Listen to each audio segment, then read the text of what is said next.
আজকের এই ভিডিওতে আমি আপনাদের দেখিয়ে দেবো কিভাবে আপনারা লক ফেসবুক অ্যাকাউন্টের কার্ড সাবমিট অপশন চেঞ্জ করে কিভাবে আপনারা get code by number, get code by Gmail এই অপশন আনবেন। তো অনেকের ফেসবুক অ্যাকাউন্ট দেখা যায় লকে পড়ে যায়, লকে পড়ার পরে জায়গায় দেখা যায় যে কনফার্ম ইউর আইডেন্টি অপশন চাই, মানে আপনার একটা আইডি কার্ড সাবমিট দিতে বলে। তো আপনাদের ফেসবুক অ্যাকাউন্টের ইনফরমেশনের সাথে যেমন নাম এবং জন্ম তারিখের সাথে মিল কোনো আইডি কার্ড যদি আপনাদের না থাকে তখন কিন্তু আপনারা আপনাদের এই ফেসবুক অ্যাকাউন্টটা কিন্তু ব্যাক করতে পারেন না। তো এই জন্য আপনাদের এই সিস্টেমটা চেঞ্জ করে কীভাবে আপনারা ইমেল কোড সিস্টেম বা নাম্বার কোড সিস্টেম আনবেন তা দেখিয়ে দেবো। এই জন্য আপনাদের কিছু অ্যাপ্লাই ট্যাক্স এবং কিছু অ্যাপ্লাই লিঙ্ক কিন্তু আপনাদের প্রয়োজন হবে। তো আমি কিছু অ্যাপ্লাই ট্যাক্স এবং অ্যাপ্লাই লিঙ্ক আমি কিন্তু সংগ্রহ করে রেখেছি। তো এই অ্যাপ্লাই ট্যাক্স অ্যাপ্লাই লিঙ্ক কিন্তু আমার টেলিগ্রাম চ্যানেলে দিয়ে দেবো। টেলিগ্রাম চ্যানেলের লিঙ্ক কিন্তু আমার ভিডিও ডেসক্রিপশন বক্সে আমি কিন্তু দিয়ে দেবো। সেখান থেকে কিন্তু আপনার টেলিগ্রাম চ্যানেলে জয়েন হয়ে কিন্তু এই যে লিঙ্কগুলো যে আপনাদের অ্যাপ্লাই যে লিঙ্কগুলো রয়েছে এবং অ্যাপ্লাই ট্যাক্সটা কিন্তু রয়েছে, এগুলো কিন্তু আপনারা একদম কিন্তু ফ্রিতে পেয়ে যাবেন। ঠিক আছে, ওখান থেকে আপনারা লিঙ্কগুলো কপি করে এনে ব্রাউজারে পেস্ট করে অ্যাপ্লাইগুলো করে নেবেন। তো অ্যাপ্লাই করার পর কিন্তু আপনাদের কাজগুলো হয়ে যাবে। তো আমি ফার্স্ট লিঙ্ক কপি করে নিছি, এরপর এই জায়গায় এনে কিন্তু আমি পেস্ট করে দিয়েছি। তো ফার্স্ট লিঙ্ক পেস্ট করার পর এই জায়গায় আপনার ডেস্কটপ মোড অন করে নেবেন আপনাদের ব্রাউজারে। তো ডেস্কটপ মোড অন করার পর এই জায়গায় কিন্তু এই লিঙ্কটা কিন্তু ওপেন হয়ে যাবে। লিঙ্কটা ওপেন হয়ে যাওয়ার পর এই জায়গায় কিন্তু আপনাদের ঠিক এরকম ইন্টারফেসে আসবে। তো আপনারা একটু নিচে চলে যাবেন।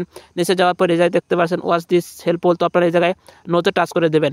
নোতে টাচ করার পর এই জায়গায় দেখতে পারবেন দ্য সলিউশন বা this solution does not work যেটা লেখা আছে ওই জায়গায় টাচ করে দিয়ে আপনারা যেই আমি অ্যাপ্লাই টেক্সটটা দিয়েছি সেই অ্যাপ্লাই টেক্সটটা কপি করে নেবেন। এভাবে কপি করে নিয়ে এনে কিন্তু এই যে পেস্ট করে দেবেন। তো আমি এই জায়গা থেকে জাস্ট আমার অ্যাপ্লাই টেক্সটটা কপি করে নিলাম, এরপর জাস্ট ওই জায়গায় এনে কিন্তু পেস্ট করে দেবো। তো পেস্ট করার দেওয়ার সাথে সাথে এই জায়গায় নিচে সাবমিট অপশন থাকবে, জাস্ট সাবমিটে ক্লিক করে দেবো। সাবমিট দেওয়ার পর এই জায়গায় কিছুক্ষণের মধ্যে এটা সাবমিট হয়ে যাবে। এরপর আমি দ্বিতীয় যে অ্যাপ্লাই লিঙ্কটা রয়েছে, তো দ্বিতীয় অ্যাপ্লাই লিঙ্কটা আমি কপি করে নেব। এভাবে আপনার প্রত্যেকটা অ্যাপ্লাই কিন্তু করতে হবে। ঠিক আছে, তো আমি দ্বিতীয় অ্যাপ্লাই লিঙ্কটা কপি করে নিলাম, এরপর জাস্ট ওই ব্রাউজারে চলে যাব। তো ব্রাউজারে চলে যাওয়ার পর এই জায়গায় কিন্তু আমি সেই লিঙ্কটা পেস্ট করে দেবো। এরপর কিন্তু ব্রাউজার কিন্তু অটোমেটিকভাবে ওপেন হয়ে যাবে।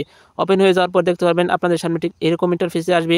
তো আপনাদের অবশ্যই এখানে কিন্তু আপনাদের লক ফেসবুক অ্যাকাউন্টে কিন্তু লগ ইন থাকতে হবে, তা না হলে কিন্তু এই অ্যাপ্লাইগুলো কাজ করবে না। ঠিক আছে, তো একটু ওপেন হয়ে যাওয়ার পর একটু আবার নিচে চলে যাবেন। ঠিক একই প্রসেসে আপনারা ওই যে ওয়াচ দিস হেল্পফুল এই জায়গায় নো, তারপরে যে দিস সলিউশন ডাজন্ট ওয়ার্ক এই জায়গায় টাচ করে দিয়ে আবার সেই অ্যাপ্লাইটা কিন্তু পেস্ট করে দেবেন। তো অ্যাপ্লাই টেক্সটটা কিন্তু সুন্দরভাবে আমি লিখেছি। তো আপনারা জাস্ট কপি করবেন, এনে পেস্ট করে দেবেন, আর কিছু করতে হবে না আপনাদের, জাস্ট এতটুকুই। তো আমার দুটি অ্যাপ্লাই কিন্তু শেষ হয়ে গেছে। আমি তৃতীয় যে অ্যাপ্লাইটা রয়েছে সেটা করব। তো তৃতীয় অ্যাপ্লাইটা করার জন্য আমার তৃতীয় যে লিঙ্কটা রয়েছে তো সেটা কপি করে নিলাম। তো তৃতীয় লিঙ্কটা কপি করে নেওয়ার পর আমি আমার ব্রাউজারে চলে যাব। তো ব্রাউজারে গিয়ে আবার সেই তৃতীয় লিঙ্কটা পেস্ট করে দেবো। তৃতীয় লিঙ্কটা পেস্ট করার সাথে সাথে ঠিক এরকম ইন্টারফেসে আসবে। তো আপনার ডেস্কটপ সাইট ওপেন থাকলে জাস্ট ডেস্কটপ সাইট অফ করে নেবেন এই লিঙ্কটা পেস্ট করার পর, কারণ এটা ডেস্কটপ সাইটে কাজ করতে চায় না। তো আপনারা ডেস্কটপটা অফ করে নিয়ে এই যে সাবজেক্ট রয়েছে এই সাবজেক্টটা কপি করে নেবেন। তো সাবজেক্টটা কপি করে নিয়ে ওই জায়গায় সাবজেক্টে বসিয়ে দেবেন। ডেসক্রিপশন বক্সে আপনাদের অ্যাপ্লাই টেক্সটটা লিখে দেবেন। এরপর যে চয়েস ইমেজ বা চয়েস ফাইল রয়েছে এই জায়গায় আপনারা যে কনফার্ম আইডেন্টি যে অপশনটা শো করতো আপনাদের সামনে, সেটার একটা স্ক্রিনশট নিয়ে নেবেন। এরপর এই জায়গায় চয়েস ফাইলে সেটা সিলেক্ট করে দিয়ে জাস্ট সেন্ড করে দেবেন। এরপর আমি চতুর্থ যে লিঙ্কটা রয়েছে সেটা কপি করে নেব। চতুর্থ লিঙ্কটা কপি করে নেওয়ার পর আবার সেম জায়গায় কিন্তু আবার পেস্ট করে দেবো।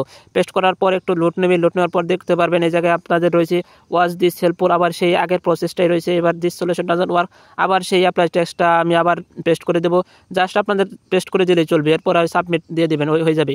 এরপর আপনাদের যেই লিঙ্কটা রয়েছে পঞ্চম যে লিঙ্কটা রয়েছে এই লিঙ্কটা কিন্তু অনেকের কাজ করতে চায় না, এই জন্য আমি এটা ম্যানুয়ালি আপনাদের লিখে কীভাবে করতে হয় বের করতে হয় লিঙ্কটা সেটা দেখিয়ে দেবো। এটা কিন্তু কাজ করে না, এই জন্য আমি এই লিঙ্কটা আপনাদের দেবো না। ঠিক আছে, এটা ম্যানুয়ালি আপনাদের আমি দেখিয়ে দেবো কীভাবে কাজ করে।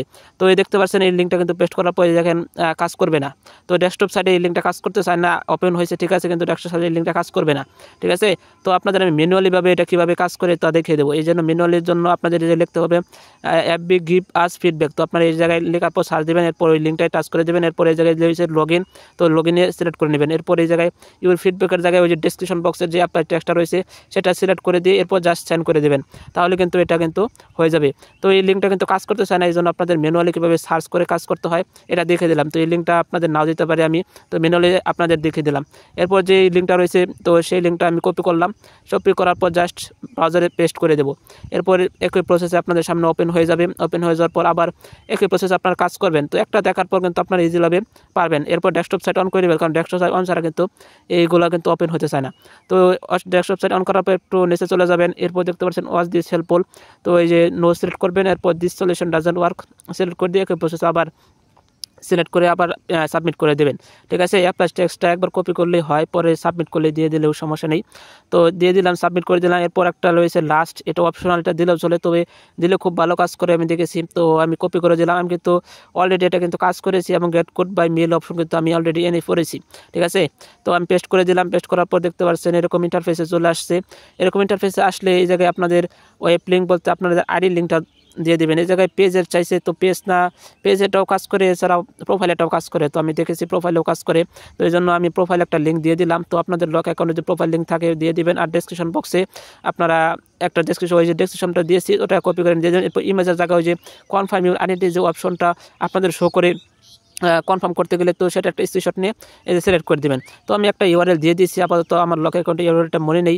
তো আপনার যদি মনে থাকে অবশ্যই এটা অ্যাপ্লাই করবেন, আর না করলেও চলে, সমস্যা নেই, তবে করলে খুব ভালো হয়। তো অবশ্যই আপনার লক অ্যাকাউন্টের ইউআরএল কীভাবে বের করতে হয় নিয়ে ভিডিও চাইলে আমাকে কমেন্ট করতে পারেন, আমি লক অ্যাকাউন্টের ইউআরএল বের করার ভিডিও কিন্তু আপনাদের দিয়ে দেবো। ঠিক আছে, এভাবে আপনারা প্রত্যেকটি কাজ করার পর আপনারা যে ফেসবুক অ্যাকাউন্ট রয়েছে এটা লগ আউট করে দেবেন। লগ আউট করবার 7 দিন পর আপনার ফেসবুক অ্যাকাউন্টে লগ ইন করবেন। এছাড়া 14 দিন পর লগ ইন করতে পারেন, 21 দিন পর লগ ইন করতে পারেন, 1 মাস পর লগ ইন করতে পারেন। আপনাদের কিন্তু গেট কোড বাই জিমেল বা get code by number option কিন্তু 100% শো করবে। তো আমি 7 দিন বা পর লগ ইন করেছি কিন্তু আসে নাই, তারপর আমি 14 দিন পর লগ ইন করেছি কিন্তু আমার কিন্তু অপশন কিন্তু চেঞ্জ হয়ে গেছে। ঠিক আছে, তো আপনাদের কিন্তু 7 দিন, 14 দিন বা 1 মাস যে কোনো টাইমে আপনাদের কিন্তু এটা চেঞ্জ হয়ে যাবে, 100% চেঞ্জ হবে। এইভাবে অ্যাপ্লাই করে রেখে আপনার লগ আউট করে রেখে দেবেন। এরপর দেখতে পাবেন গেট কোড বা জিমেল অপশন চলে আসছে। তো এই জায়গাতে কিন্তু আমি কোড দিয়ে কিন্তু খুব সহজেই কিন্তু আমার ফেসবুক অ্যাকাউন্টটা কিন্তু আনলক করে নিতে পারবো। তো আপনারাও চাইলে এইভাবে আপনাদের ফেসবুক অ্যাকাউন্টটা খুব সহজে আনলক করে নিতে পারেন। তো আমি এটা পরে আনলক করে দেবো। ঠিক আছে, তো আপনারাও এইভাবে আনলক করতে পারেন। আর যাদের ফেসবুক অ্যাকাউন্টে লকে পড়ে রয়েছে বা আনলক করতে পারতেছেন না, তারাও চাইলে আমার সাথে যোগাযোগ করতে পারেন। আমি খুব সহজে আপনাদের ফেসবুক অ্যাকাউন্টটা কিন্তু আনলক করে দিতে পারবো। ধন্যবাদ সকলকে ভিডিওটা সম্পূর্ণ দেখার জন্য।